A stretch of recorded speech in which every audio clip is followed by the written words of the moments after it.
सबसे पहले जे.एन.के में टूरिस्ट बहुत ज़्यादा आ रहे हैं, जो हट की जगह है, अलग-अलग जगह, वहाँ पे वो जा रहे हैं। तो जहाँ-जहाँ टूरिस्ट जाते हैं, वहाँ का एक सिक्योरिटी ऑडिट होना चाहिए, जिससे वहाँ पे पुलिस हो, सीआरपीएफ हो और एरिया सिक्योरिटी प्रोवाइड होनी चाहिए और क्विक रिएक्शन टीम, कहीं पे भी हादसा हो जाता है, तो आधे घंटे में वहाँ पहुँचने की काबिलियत होनी चाहिए।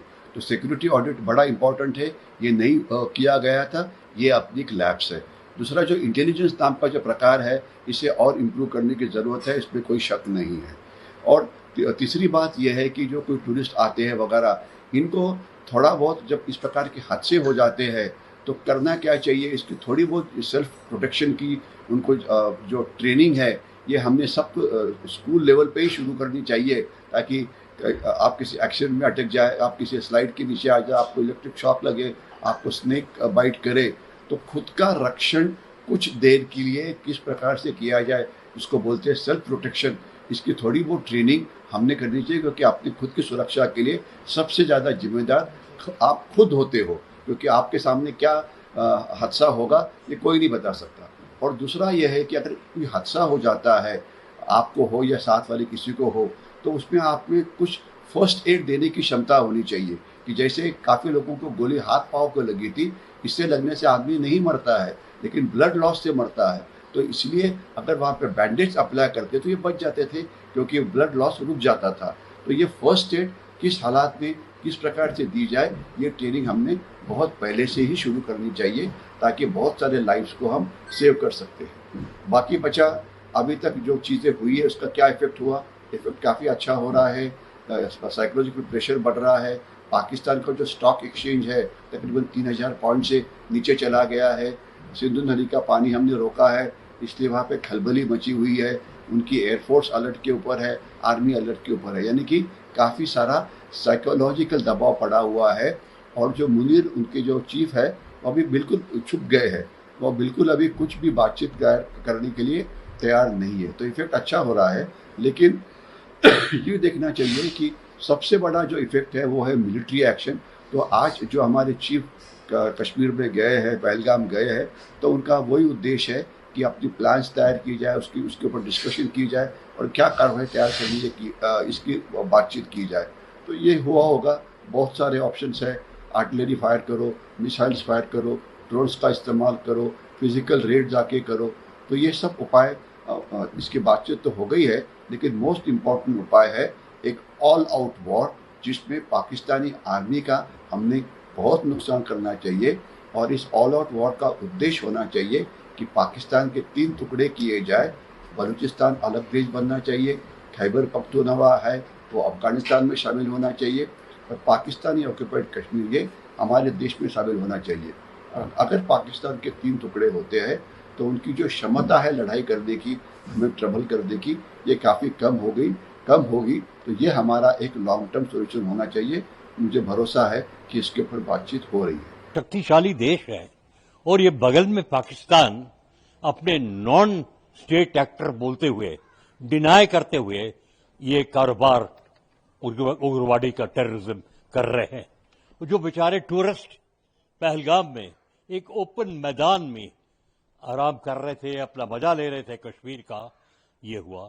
तो आपने बिल्कुल ठीक, प्रधानमंत्री जो आज कल की मीटिंग के बाद गए बिहार में, उन्होंने बहुत ही कड़क संदेश दिया है पूरी देश को कि मैं ऐसा कारोबार करूंगा कि हम इनको पकड़ेंगे और ये उग्रवादी लोगों को और टेररिज्म को हम खत्म करेंगे।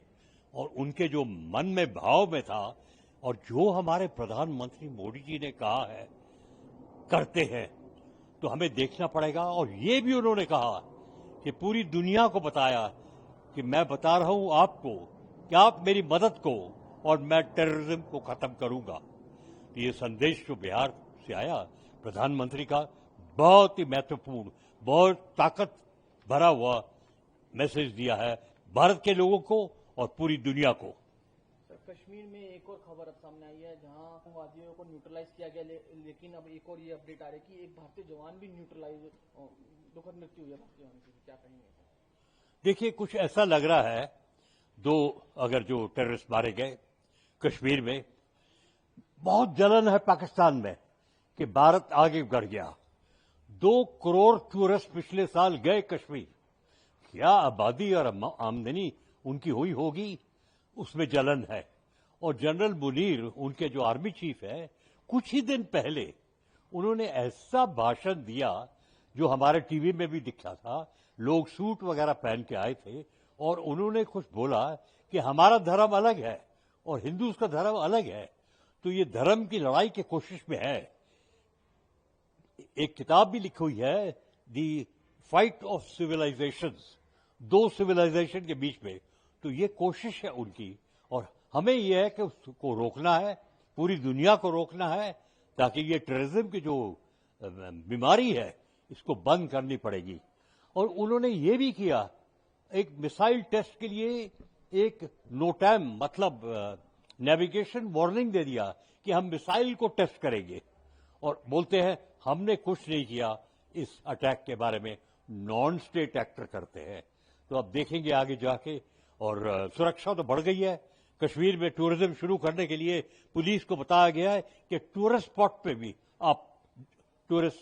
पे भी पुलिस की चौकी होनी चाहिए। के ऊपर भी सवाल उठाए हैं सर। या ये जो अब्दुल्ला साहब ने कहा है, मतलब अब हमें जिसको अपनी ड्यूटी दी गई है, एंटी टेररिज्म पुलिस, उसमें सुस्ती नहीं होनी चाहिए। लेकिन हमने ये देखा है, जब आराम हो जाता है 3-4 महीने, बालाकोट खत्म हो गया, उरी अटैक खत्म हो गई, कुछ सुस्ती सा हो जाता है। हमें हर एक पर्सन, कोई भी व्यक्ति है भारत में, उसको निगाह होनी चाहिए कि मेरे बगल में क्या हो रहा है। कुछ पता चल जाना चाहिए, कुछ ऐसा आदमी नया लग रहा है। देखिए वो कल जो 3 या 2 टूरिस्ट निकला है पहलगाम में, दूर से दिखाई दिया। लेकिन अब ऐसा हो गया, हमारे जो टूरिस्ट बेचारे थे कहीं नहीं भाग सके। एक नेवल ऑफिसर, कितने हनीमून वाले, कितने बच्चे जिनकी मां रो रही हैं, जिनकी पत्नी रो रही है, उन्होंने लेडीज को नहीं टच किया। तो ये है, जिस व्यक्ति को अपनी ड्यूटी करनी है वो सुस्ती नहीं होनी चाहिए। क्योंकि कुछ हो गया था कि बालाकोट और उरी के बाद कुछ ठंड लग रही थी। तो ये इत्तला अब्दुल्ला साहब ने दी है।